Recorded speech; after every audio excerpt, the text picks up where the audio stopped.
晚上睡觉千万不能关窗户，然后你家阳台就会随即掉落一个天使美少女。男主森太郎只是因为昨晚忘关窗户，一觉醒来居然看到阳台有个白毛少女正在睡觉，吓得一下子把牛奶泼到人家身上了。注意，我说的是真牛奶，毕竟是自己不小心。森太郎只好让美少女来自家卫生间里收拾，一个人蹲在外面头脑风暴，这什么鬼玩意儿？这年头怎么还有搞 cosplay 的非法入侵别人家阳台呀？这时美少女出来小心翼翼地说自己没有可以换的衣服，森太郎连忙翻箱倒柜找了一件自己的宽松 T 恤。美少女自我介绍叫飞羽，她觉得森太郎是一个内心非常纯净的人，感谢神明大人的指引，还说想跟森太郎的家人打声招呼。但森太郎是一个人租住在这里，飞羽大为震惊，你居然一个人住这么大的房子吗？了解到森太郎其实只租了这个单间而已，又瞬间不可思议起来，他还以为这只是一个杂物间呢。不过不管怎样，为了回报森太郎让自己留宿的恩情，飞羽表示让我做什么都可以。看着面前相间半路的美少女，森太郎心中荡漾，而且美少女还说想对他做什么都可以，这谁顶得住啊？抱歉，森太郎就顶得住，直接说自己没有任何想要他做的事情。于是飞羽就拿出了自己的看家本领，打算给森太郎做顿饭，结果一开冰箱啥食材都没有，就想跑去帮忙收拾一下屋子，一不小心把森太郎的小宝贝们踹翻了，而森太郎一个没看住，飞羽又在那里阻止猫猫打架，最后把自己的手给弄伤了。森太郎只好给他贴好了创可贴，这让飞羽更加感受到了这个少年的温柔，坦诚自己是从天界来的，其实是个天使，受神明大人的嘱托，昨天晚上降临人间，作为天使代表来学习人类知识。当然他说的话森太郎一个字都不信，只当这是一个离家出走的电波系中二少女，毫不犹豫找了个借口把她撵出自己的家。不过人家毕竟还是个女孩子，森太郎就把她送到了附近。飞羽意识到自己在这里不受欢迎，就老老实实感谢了森太郎的照顾。分别后森太郎就跑去打工了，但是因为身体不舒服不得已早退，昏昏沉沉的往家里走去。没想到在路上碰到了和中年大叔一起走的飞羽，森太郎顿时一激灵，飞羽也注意到了森太郎，非常开心的告诉他自己走投无路的时候遇到了这位好心大叔，一上来就邀请他去住酒店。大叔心虚的扭过了头，森太郎抓起飞羽就跑，结果没跑几步就晕了，最后还是飞羽把他带回家里照顾着。森太郎醒来时，飞羽已经用剩下的面包做了一碗牛奶粥，还亲手喂给他吃。森太郎也是很久没吃过别人亲手做的饭了，感觉这样生活好像也不是不行，但是想起来飞羽今天的遭遇，立刻提醒他不能随便跟陌生人走，这世界上的坏人可是很多的。看到飞羽露出沮丧的神情，森太郎无奈的妥协了，表示如果他实在没地方去的话，暂时住自己家里也是可以的。就这样，森太郎开始了和天使美少女的同居生活。那么问题来了，飞羽瘦瘦小小的，究竟是怎么把森太郎给拖回来的呢？那当然是用飞的啦。说着飞羽就展露了自己洁白的翅膀，好家伙，原来你真的是天使啊！森太郎一觉醒来，还以为昨天发生的事情都是自己的一场梦，扭头一看，梦里的天使美少女就睡在他身边，只能无奈接受了自己意外捡到了一个天使的事实。为了方便之后的同居生活，森太郎带飞羽去超市采购，飞羽一激动翅膀就露了出来，虽然被教导过在人间要把翅膀藏起来，森太郎很好奇他们天使是怎么被教导的。原来天界有本书叫《好孩子必读人间大百科》，上面写了各种人间的规矩，而飞羽来到人界就是为了将神明大人的意志传递给人们，守护往来于天界和人间的灵魂，让人们获得幸福。至于具体是做什么，这就是飞羽需要学习的内容了。说完之后，飞羽拆开了一个面包，尝了一口，惊为天人，他从来没有吃过这么好吃的东西。森太郎却有些犯难，他每个月的生活费只够给自己买便当，再多一个人就不够用了。看来之后还是得尽量买食材自己做饭，还要给飞羽准备一些日常用品。两人就又去了一趟商场，买筷子的时候，飞羽注意到了一个印着猫猫头的杯子，心里喜欢的不行，但是考虑到森太郎家里已经有杯子了，他还是默默放了回去。而飞羽这副打扮实在太过引人注意，森太郎就想先给他买几身日常穿的衣服，两人还被店员姐姐误会是小情侣。换衣服的时候，飞羽觉得森太郎对自己实在太好了，可他实在想不出自己能做些什么作为回报。突然想起来自己说过，让人们获得幸福也是天使的工作。换好衣服后，快步走到森太郎面前，握住他的手，当着所有人的面宣誓，我一定会让森太郎大人幸福的。好家伙，这是什么求婚现场？换上日常衣服后，两人又去买了点菜，一起和和美美的回家，仿佛真的是同居的小两口。收拾东西的时候，飞宇才发现那个被自己拿起又放下的杯子，原来森太郎当时就注意到了，于是偷偷买了下来。看着飞宇的笑脸，心想这杯子买的不亏。结果到了晚上睡觉的时候，才意识到最重要的东西没买，他们家只有一床被子呀。当天晚上，飞宇用买来的食材做了一顿丰盛的晚餐，并讲了自己昨天晚上的遭遇。总之就是误打误撞落到了森太郎家的阳台。森太郎吃着酥脆多汁的炸鸡，还有热腾腾的味噌汤，忍不住感慨，有这种生活，夫复何求啊！他终于可以告别只能吃面包过后的生活了。仔细想想，这个天使大人还真是了不起，又温柔又漂亮，还家务全能，把他留下真是无比正确的选择。晚饭结束后，森太郎又教飞宇如何使用浴缸和卫生间，教的时候还没觉得怎样，等飞宇真的进去洗澡了，门外的森太郎瞬间不淡定，忍不住开始想象这样那样的画面，觉得这样太不尊重飞宇了，就跑去看电视。可是电视上的画面根本进不到脑子里，完了，他真的完了。有女孩子在他家换衣服、洗澡、睡觉什么的，这谁顶得住啊？不过想到明天还有英语小测试，森太郎只能拿出课本开始学习。没想到他是那种一开始做事就会集中注意力的类型，瞬间就把飞宇在自己家洗澡的事情给忘记了，以至于学完后想起来上个厕所，一开门发现了浑身赤裸的飞宇，吓得赶紧关上门解释。等到森太郎开始泡澡的时候，飞宇居然跑了进来，说要帮他搓背，吓得森太郎又立刻拉上帘子说不用。晚上就更痛苦了，因为家里只有一床被子，两人不得不在同一个被窝里同床共枕。飞宇倒是睡得挺香，森太郎却翻来覆去睡不着。第二天一大早，顶着黑眼圈，浑浑噩噩地走向卫生间，一开门又撞见飞宇在换衣服。这种尴尬的事情还演个没完了。森太郎洗漱完，顺便上了个厕所，刚脱下裤子，飞宇就推门准备刷牙，抱歉，让你看到了脏东西了。两人的早晨就在这些混乱中过去了。到了第3天，森太郎还是一脸睡眠不足的模样，但是看到面前丰富的早餐，又觉得幸福。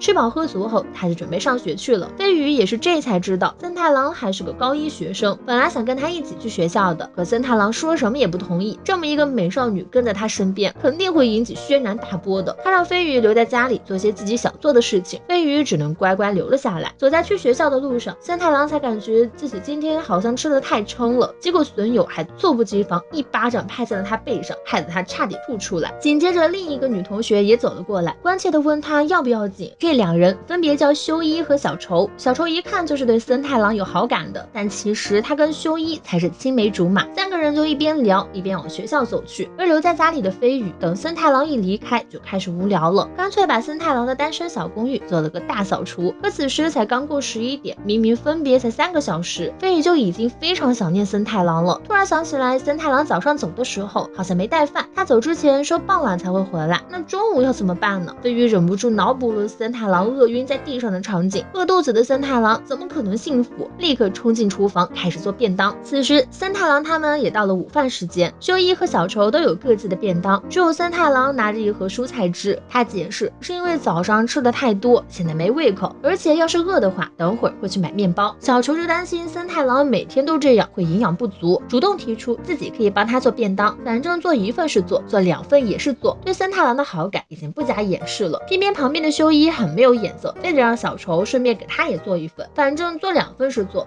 3份也是做嘛。小愁自然是毫不犹豫的拒绝。两人拌嘴的时候，森太郎突然注意到窗外飞宇正眼睛亮晶晶的看着他，吓得他赶紧把人挡住，悄悄让飞宇去楼顶等着自己，然后自己也火速冲向天台。飞宇就抱着便当盒飞向了楼顶，下面的几个学生都看呆了，是压力太大出现幻觉了吗？是通宵打游戏打多了吗？怎么感觉好像在学校里看到天使了呀？不过此时压力最大的还是森太郎，他已经能想象到飞宇身份暴露后引发的一系列轰动了。意识到自己似乎给森太郎添了麻烦，飞宇也感觉很愧疚，把便当盒放下就准备离开。这一下轮到森太郎愧疚了，人家好不容易给他做便当送过来，他怎么能埋怨人家呢？于是邀请飞宇留下来和他一起吃饭。便当的种类相当丰富，里面还有森太郎昨天说过的自己特别喜欢吃的菜。有这么细心温柔的老婆，这个男主能不能换个我当啊？两人在天台上你侬我侬，氛围相当好。小愁心里却很不是滋味，他鼓起勇气对森太郎说可以帮他做便当，却没有得到回应。其实森太郎是小愁的初恋，小时候小愁去隔壁镇的亲戚家，结果自己跑出来后一不小心迷路了，就是森太郎把他给送回了家。从此以后小愁就记住了这个名字，本来以为再也没有见面的机会，没想到9年后他们居然考到了同一一所高中。在小仇看来，这就是命中注定的重逢啊。然而此时他命中注定的对象却在鬼鬼祟祟的跟一个白毛美少女交谈，还没从森太郎跟女孩子约会的震惊中出来，下一秒那个白毛美少女居然长出翅膀飞走了。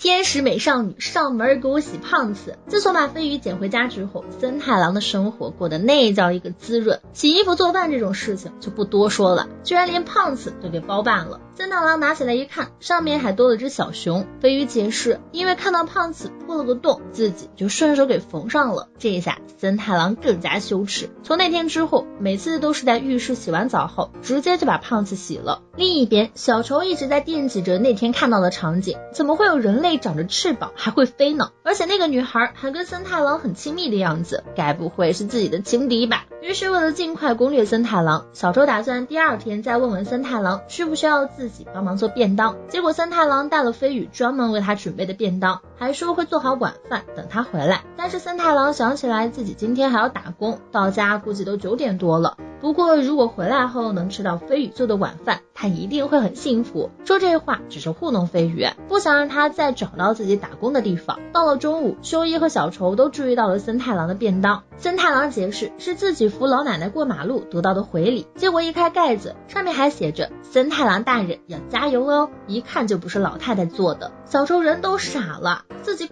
果然是多了个情敌呀！不能把事情告诉朋友们的森太郎只能继续糊弄过去。没想到放学路上碰到了一个占卜老婆婆，老婆婆说她身上有强烈的桃花劫，需要买几张符来避一下。一听到是卖东西的，森太郎拔腿就跑。仔细想想，自己最近好像还真的是有桃花运。到了打工的餐厅，老板告诉他前几天还来了一个新人，今天应该是他们俩排在同一个班。森太郎应了一声就去换衣服，一开门就看到里面刚脱下衣服的美少女，差点被人看到裸体。河泉上去就给了森太郎一巴掌，但事后又给了他一条冰冻过的毛巾让他冰敷。两人都想当做这件事没发生过，安然无事的继续打工。可是美少女的裸体是想忘就能忘的嘛。到下班时间后，店长在休息室给他们俩准备了2份新品巴菲，两人便一起回到了休息室。结果一看到巴菲上的樱桃，就双双想起了那件事。河泉更是羞得满脸通红，更没想到的是，休息室居然开始飘起了雪花，紧接着雪花变成了暴风雪。河泉大喊一声别碰我，然后说出了自己的真实身份雪女。森太郎人都傻了，但是想想连天使都见过了，区雪女又算啥？赶紧让河泉把情绪平复下来，并且告诉他自己完全相信他的话。因为暴风雪的缘故，外面的客人纷纷反映温度太低了，店长就过来看是怎么回事。两人吓得赶紧收拾东西离开，跑到半路才发现顺手把2杯巴菲也给带出来了。两人相视一笑，干脆找了个长椅坐下一起分享巴菲。而此时的飞宇正在家里玩游戏等森太郎回家，结果一看已经快9点半了，森太郎怎么还没有回来？他有些不放心，就打算出去找一找。另一边，小丑在家里学习也静不下心，就穿上衣服去便利店买冰淇淋。他们谁也没有想到，最后居然会撞见森太郎跟一个美少女在一起。森太郎和河泉吃完巴菲后闲聊才知道，他们俩居然还是同校同学。河泉最关心的还是森太郎相不相信他说的话。森太郎当然相信，毕竟自己家里可是藏着一个天使呢。听到森太郎斩钉截铁的回答，河泉终于忍不住倾诉起来。原来他们家族世世代代都是雪女，每次情绪一激动就会刮暴风雪。河泉是家里唯一一个不能控制好情绪的人，一不小心就会引发大灾难。他只能尽量不去交朋友，总是孤零零一个人。后来干脆连学校都不怎么去了，还是上高中之后才下定决心改变自己，所以就找了份兼职想锻炼一下。结果今天还是暴露了。森太郎觉得都怪自己冒冒失失闯进了更衣室，明明河泉为了改变自己已经做了那么大的努力，他真的很厉害了，才不是什么没用的人。森太郎的话打动了河泉，眼泪情不自禁地滑落脸颊，暴风雪也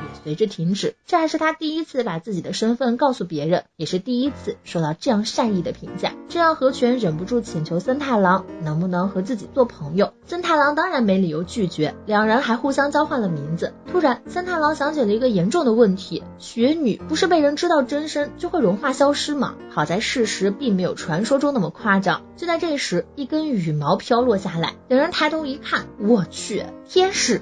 紧接着森太郎又听到了小愁的声音，这一下完了，直接三方修罗场。三个美少女都慌乱无比，小愁和和泉连忙问森太郎自己看到的天使究竟是不是错觉。飞羽则解释自己只是看森太郎一直没回家，才担心的出来找找。三个人一起说话，森太郎听都听不清。他先问小愁为什么会在这里，小愁回答只是刚巧路过，这才注意到自己穿的是运动服，毕竟他根本没有想到会在这里碰见森太郎。森太郎不抱希望的请求他们忘掉这一切，当做什么都没有发生。可惜三个人都不好糊弄。等等，和泉你咋回事？已经被天使美少女的身姿给迷住了，对着飞羽直呼可爱。飞羽见状也瞒不下去了，只好跟大家承认自己的确是天使。森太郎便将那天发生的事情说了出来。总之他们两个现在是同居状态，森太郎的便当也都是飞羽给做的。回过神来，小愁发现自己的心上人现在左拥右抱两个美少女啊，那我呢？他认出来和泉是他们的同校同学，因为平时太过高冷，还被人送外号冰之女王。眼看和泉一羞耻又要刮暴风雪了，森太郎吓得赶紧解释他们就是在同一个地方打工而已。得知小愁和飞羽都是森太郎的好朋友，和泉干脆也对他们说出了自己的身份。没错，其实我是雪女。森太郎好不容易才把和泉的事情糊弄过去，结果人家自己说出来了。和泉怕他们不信，还展示了一番，现场瞬间就刮起了暴风雪，因为风太大，把她的裙子都给掀起来了，还露出了森太郎曾经有过一面之缘的樱桃胖子。和泉也是有啥说啥，这是我想起今天被森太郎撞见我换衣服时的羞耻感才引起的暴风雪。这一下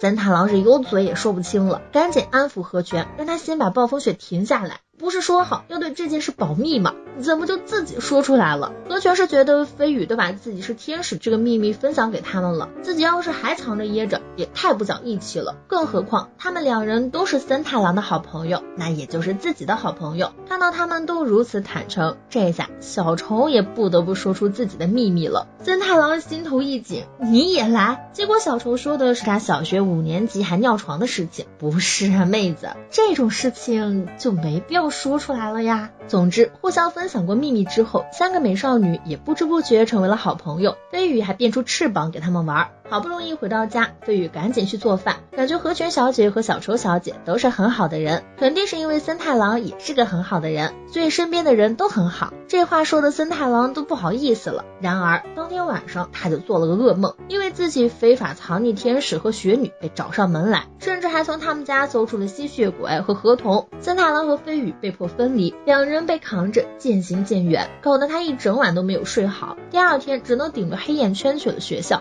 小愁也没好到哪里去，因为他实在是太在意森太郎和女孩子同居这件事儿了。毕竟和泉和飞羽都长得那么可爱，感觉自己毫无胜算。想到这里，小愁干脆 A 了上去，就问森太郎有没有跟他们两个交往。森太郎慌忙否认，声称自己跟他们认识才不久，怎么可能进展这么快。这时修一也走了过来，两人自然不可能把天使和雪女的事情告诉他。森太郎是觉得有可以一起分享秘密的对象，感觉解脱了。小愁是觉得能和森太郎一起保守秘密真是太开心了。到了放学的时候，森太郎看到和泉站在大厅里，原本一脸冷淡，一看到他就绽放了笑脸。他们俩现在可是朋友了，当然要做朋友该做的事情，什么互相等对方，然后一起回家，回家路上还要买东西吃，以及一起写交换日记之类的。第一次交到朋友的和泉明显过于兴奋了，森太郎不得不提醒他，别忘了咱俩还得去打工呢，要不干脆一起去打工的地方算了。和泉却不同意，这可是他第一次和朋友一起回家，必须要完整才行。看来只能找个他们都没排班的日子再一起回去了。两人分别去了打工的餐厅，虽然没有一起去，但是在店里一碰到森太郎，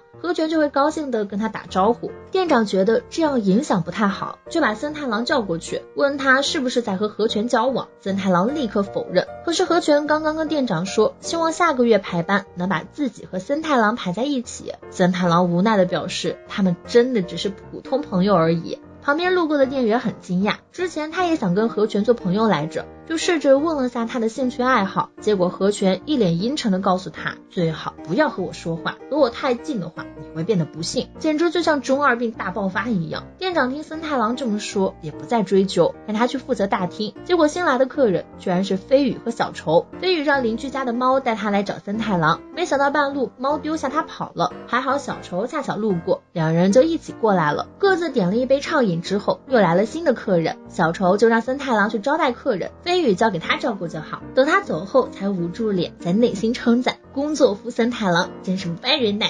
这时店里一位客人喊了声服务员，飞羽以为他需要帮助，就走了过去，小愁赶紧把他拉回去，这是店员要做的事情，他们只需要老老实实坐着就行。这时两人又看到了何泉，何泉一看天使来了，赶紧兴致勃勃的去跟森太郎打招呼。店长觉得他这样影响也不太好，就把何泉叫去谈话，让他在工作期间沉稳一点比较好。何泉大受打击，直接跑去跟森太郎说自己没办法跟他做朋友了。当然仅限打工的时候，毕竟同时处理工作和朋友关系对他来说还是太难了。森太郎也觉得影响工作不太好，就答应了下来，反而让何泉觉得很火大。而飞羽还是第一次来这种家庭餐厅，看什么都稀罕，尤其是夹着芝士的汉堡肉，原来还有这种做法呀。不过家里已经做好晚餐了，他还是不打算在这里点餐。看着可爱又天然的飞羽，小愁的危机感一下子就上来了。虽然森太郎说现在还没和飞羽交往，但是和这么可爱又能干的女孩子同居，谁知道未来会不会呢？其实飞羽一直都不知道打工是什么意思，听小愁说才知道，就是工作的意思。很多学生光靠零花钱很难维持生活，就一边上学一边打工。说完之后，小愁因为喝了太多水不得不跑厕所，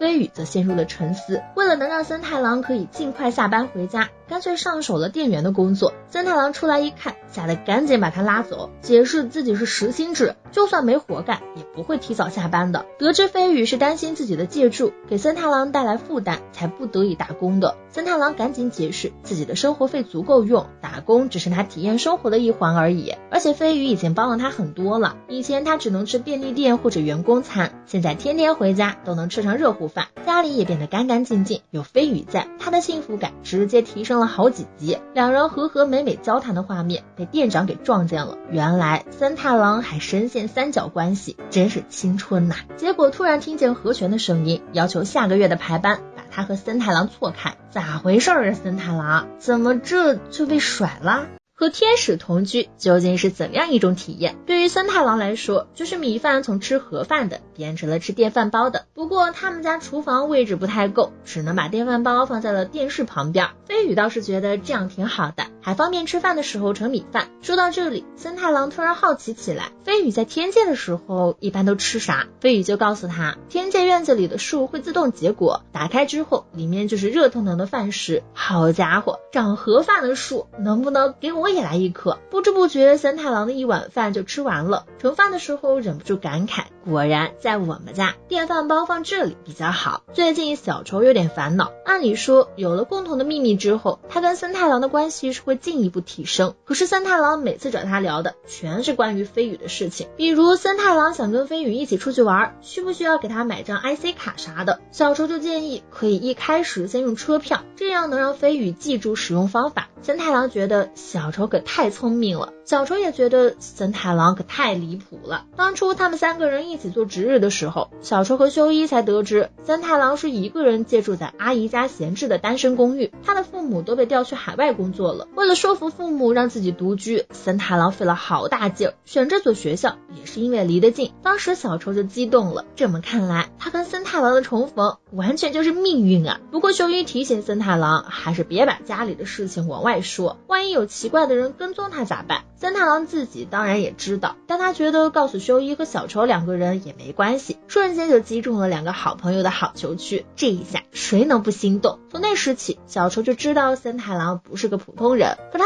怎么也没有想到，居然会离谱到家里有天使，打工的地方有雪女，和那两人相比，自己实在太普通了。现在小愁愈发后悔没有早点跟森太郎告白，妈妈注意到女儿一个人在那里嘀嘀咕咕，就问她怎么了。小球不抱希望地问了一句，妈呀，我有没有可能其实是什么妖怪的后裔呢？可惜祖上30代都是普普通通的人类。小球不得已接受了自己的普通，只能继续思考究竟该怎么做才能让森太郎喜欢上自己。这时弟弟下来找零食吃，妈妈突然想起来之前抽奖抽到了一张甜甜圈的代金券，就拿给小球，让他和朋友们一起去吃。送上门的机会这不就来了吗？要是能和森太郎一起去吃甜甜圈，肯定能让他们的感情升温。小球当场就抱住妈妈，直呼最喜欢妈妈了，无人关心旁边连零食都没得吃的弟弟。结果到了第二天，小球却一直没有找到合适的机会开口，甚至都已经做好让修一跟着一起来的准备了。但是都到放学了，还拿着那张代金券发愣呢，没想到被修一给注意到了。修一一看上面的日期是今天到期，立刻喊上森太郎一起去。果然竹马才是最佳助攻。然而还没有等小球兴奋起来，同学就过来喊修一记得去社团保养篮球。这一下修一不能去，就只有森太郎和小球2个人去了。长这么大，小球还是第一次庆幸修一是自己的发小。不过在去甜品店之前，森太郎需要先去一趟学校的图书室，这还是2人第一次单独行动。小球的心里小鹿乱撞，殊不知人家森太郎想的还是飞鱼。他想调查一下天使和妖怪之类的东西，本来昨天晚上在网上搜索了一下，却只能搜到一些相似的信息。森太郎还是受到了那个噩梦的影响，感觉连天使和雪女都有了，那恶魔和河童肯定也有吧。小球面上苦笑，心里吐槽，你小子可别再立 flag 了。森太郎很感谢小球能陪自己来图书馆，搞得小球更要认真表现了。森太郎就喜欢小球这个样子，尤其是在公园的时候，为了让飞羽和河泉安心，他就把自己的秘密也说了出来。一提起这个，小球就羞红了脸，让森太郎赶紧忘记那件事儿，说是来图书馆查资料的。可森太郎没翻几页就睡了过去，难得看到心上人的睡颜，小球就没有吵醒他。他的秘密才不是什么5岁还在尿床，而是这么久以来都一直喜欢这森太郎啊。不知不觉他也趴了下去，本来是想能够更好的注视森太郎，结果自己也睡了过去。等2人醒来后，外面已经开始下雨了，好在2人都带了伞，要是等雨停了再吃就太晚了，只能打包回家了。小球说什么也不想错过这个机会，带着一往无前的气势，撑开伞就冲进了雨里。他今天绝对要去店里吃甜甜圈。森太郎看他这么来劲，只能跟了上去。半路上他们还遇到了另一个冒雨赶路的小男孩，小男孩一不小心摔了一跤，伞骨被折断了，哭着说要是回家一趟补习班就要迟到了。小球并将自己的伞送给了他。好家伙，连路人都来助攻，给你机会你得用啊小球。小球也鼓起勇气提出跟森太郎共撑一把伞，森太郎当然没意见，和森太郎并肩走在雨中的感觉好幸福啊。经历了一番挫折，2人总算来到了甜甜圈店，可惜感情升温这种事情是不能勉强的。而在那之后，森太郎和河泉终于迎来了第一个2人都没有排班的上学日，他们终于可以一起放学回家了。一看到森太郎，河泉就热情的打招呼，回家路上也是喋喋不休的说着自己喜欢的动漫，疯狂给森太郎安利。森太郎根本就插不进去话，直到他听到河泉要去买写交换日记的笔记本，这一下森太郎不得不告诉他，其实交换日记这种东西是虚构的，一般只有小学女生才会这么做。河泉这才放弃了交换日记的想法。2人就这么一路走一路聊，路边有认识河泉的同学大为惊讶，那个冰山美人居然主动跟人说话，还谈笑风生。不知不觉走到了便利店门口，河泉先确认了一下放学途中买东西吃是很常见的活动，才进便利店买了2个可以分着吃的冰棒，分给了森太郎一半。没想到身为雪女的河泉居然不擅长吃冰，2人忍不住相视一笑。吃完后将垃圾扔进了垃圾桶，河泉看着手里的冰棒皮却有些不舍。在回去的路上，他告诉森太郎，其实自己从昨天晚上就开始烦恼了，放学后究竟要买什么比较好。到便利店一看，果然还是这种能跟朋友分着吃的冰棒最好。森太郎惊讶，他居然从昨天晚上就开始筹备，河泉却觉得理所当然，毕竟这是他第一次和朋友一起放学回家嘛，而且还因为情绪高涨一直睡不着。上一次这样还是对森太郎坦诚自己是雪女的那天晚上，那同样是他第一次对别人吐露心声。回到家后还激动不已，森太郎表示自己那天晚上也做了个梦，梦里还有河童，2人就这么七扯八扯的聊着天。最后河泉笑着对森太郎说了一句，意，谢谢。分别的时候还提醒他，下次轮到他买棒棒冰了哦。到家之后，河泉从口袋里拿出了那根棒棒冰的拉环，已经开始期待下一次放学和森太郎一起回家了。男主家的阳台是什么天使刷新点吗？掉下来个小娇妻天使还不够，这天居然又掉下了一个小萝莉。森太郎去上学，飞羽留在家里整理衣服，突然听见咣当一声，就像一个长着翅膀的小萝莉摔趴在阳台上。四友一见到飞羽就哭着扑了上来，委屈巴巴的说自己着陆失败了。看着脏兮兮的小萝莉，飞羽就先带她去洗了个澡。等森太郎回家后，介绍两人互相认识。四友是一点儿也不想跟森太郎认识，拉着飞羽就想从窗户飞出去，赶紧回天界。幸好被飞羽给拦下了。原来四友这次下凡是想知道飞羽在凡间过得怎么样。说完之后，打量了一下森太郎的单身公寓，巴掌大的地方也敢让他的飞羽姐姐住。一听说森太郎是个男人，就更急了。人类男人都是野蛮的变态，飞羽怎么能跟男人住在一起呢？又得知飞羽还给这个男人洗衣服做饭，四友就更加破防了，恨不得当场给森太郎来一拳，并且擅自给森太郎加了个变态的标签，居然让飞羽在这种破房子里做饭打扫卫生，简直是穷凶极恶，罪该万死。总之四友就是想干掉这个男人。飞羽温柔的在一旁劝解，来，喝点牛奶冷静一下。万万没想到四友还真喝上了，喝完后却还是想拉着飞羽离开。飞羽不得已搬出了神明大人，当初是神明大人派他来学习人类知识的，还没学完怎么能离开呢？四友只能退而求其次，至少要先从这个破房子里出去聊吧。可森太郎告诫过飞羽不能轻易外出，于是四友发出了灵魂质问，你都不出门，要怎么学习人类的知识呢？飞羽哑口无言。四友又将凶狠的目光移向了森太郎，告诉他飞羽大人的身份非常高贵，和他们这些平民的生活完全不一样。这些森太郎当然知道，毕竟他也时不时会被飞羽的举止惊讶到，但他并没有因此对飞羽产生不满，因为那是文化差异或者环境不同造成的。如果是他到了天界，从天使的角度来看，他的行为肯定也很奇怪吧，更何况飞羽的行为都是因为担心他，所以即便有些吃惊，他也会觉得很感谢。这番话深深打动了飞羽，眼看两人之间的气氛要冒粉红泡泡了，四友连忙打断，提醒飞羽不要被这个人类给骗了，他们人类最会甜言蜜语了。他对森太郎莫名其妙的诋毁总算引起了飞羽的不满。经过这一周的相处，飞羽知道森太郎是一个非常温柔善良的人，当初他一个人来到人间，心里自然是非常忐忑的，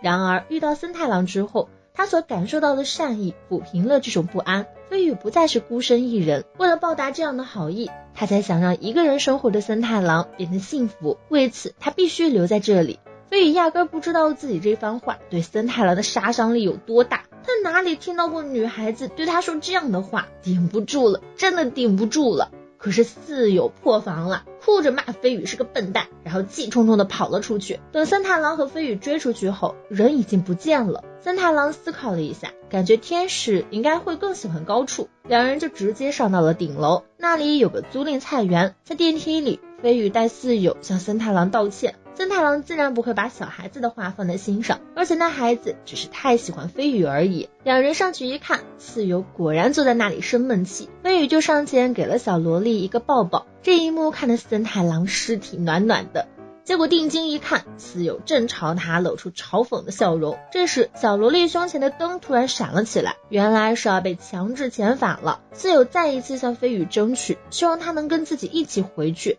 意识到飞羽不可能改变想法之后，也只能委屈巴巴的跟他告别。临走之前，他还不忘对森太郎放狠话，如果你对飞羽大人做了什么，我会毫不留情的让你升天。话音刚落，就上演了一出大变活人，而森太郎和飞羽并没有着急离开。其实听了四友的话，飞羽的心里也有所触动，到底应该怎么学习人类的知识呢？森太郎同样也反思了自己，他一直都叮嘱飞羽不能独自外出，可这样的话，飞羽又怎么能够更了解人类呢？所以他决定以后每次吃过晚饭后都和他一起去散步，两人就这么愉快的约好了。接下来的几天里，森太郎都在散步中教授飞羽各种各样的人类常识。每次回家，森太郎都会习惯性的说一句我回来了，飞羽便站到他面前也跟着说一句欢迎回家，明明是很正常的招呼，怎么被他们俩这么一说，气氛就突然暧昧了起来呢？就这样过了几天，三太郎觉得飞羽应该已经可以正常出门了，但是仔细一想，如果让飞羽一个人去坐电车的话，说不定会因为美貌而被坏人盯上呢。纠结了一番之后，果然还是觉得为时尚早，这种事情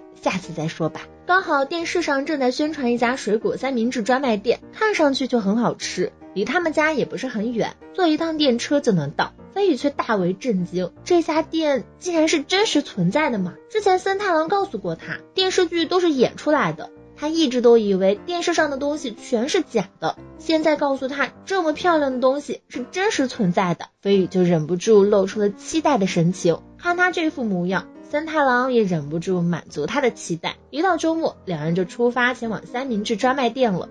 这还是飞羽第一次乘坐电车，将票塞进去之后，就大惊小怪地问森太郎怎么办。森太郎一一耐心解答，接着两人一起上了电车。沿途的风景让飞羽兴奋不已，大街上更是热闹非凡。森太郎大概确认了一下三明治店的方向，飞羽就迫不及待地往那边跑。听到森太郎提醒他不要走丢，干脆转过身来，一把抓住了森太郎的手。虽然握住的只是手腕，却还是让森太郎心头如小鹿乱撞。到店里后，两人各买了一个三明治。森太郎本来还想问一下飞羽觉得如何，看他这副表情就知道了，和在家里时是截然不同的幸福表情，这让森太郎无比庆幸。还好今天带飞羽出来了，吃过了三明治，两人又像普通小情侣约会那样在街上逛了一遍，最后来到了一座桥上，下面是清澈见底的河水，还有人在开天鹅船。飞羽以前在天界读过地上的戏剧，有一个叫天鹅湖的非常美丽的恋爱故事。想到这里，他就忍不住用期盼的眼神看向森太郎，得到森太郎肯定的回应后，